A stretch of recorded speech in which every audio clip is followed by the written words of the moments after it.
Les gars, ça déverse du pétrole dans l'océan comme ça salit un plancher de salon avec des souliers à velcro pleins de boue.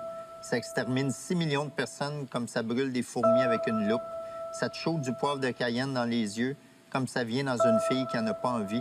Ça te pousse dans les casiers au secondaire comme ça te coupe la tête en public quand tu penses pas comme eux.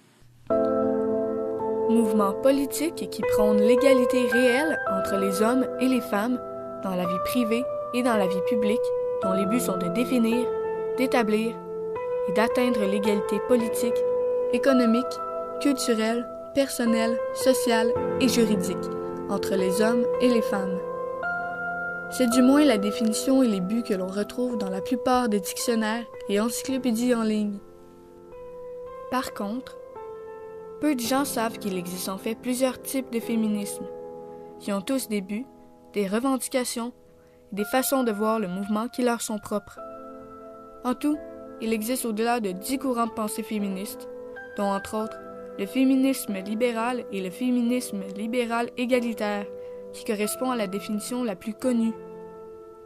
Les mouvements de pensée libéral et libéral égalitaire, aussi appelés réformistes ou féminisme des droits égaux, réclament l'égalité des droits entre les hommes et les femmes.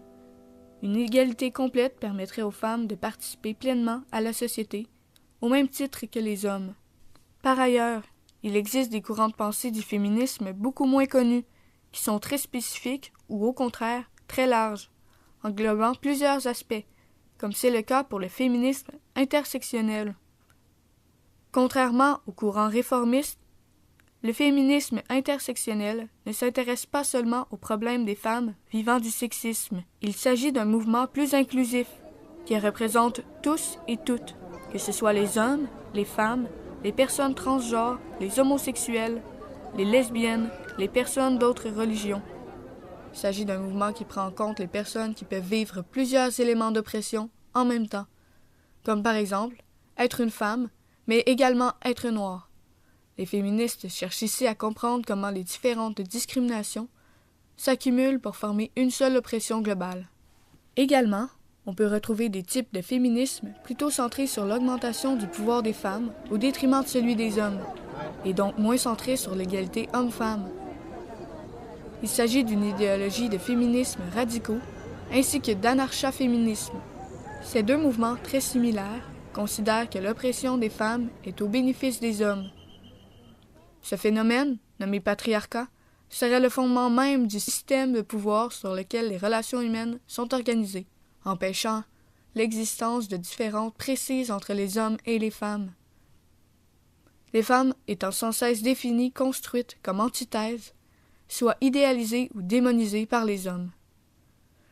Selon un article sur le féminisme de Radio-Canada, ces féministes perçoivent la domination des hommes sur celle des femmes comme l'une des premières manifestations de la hiérarchie dans notre société.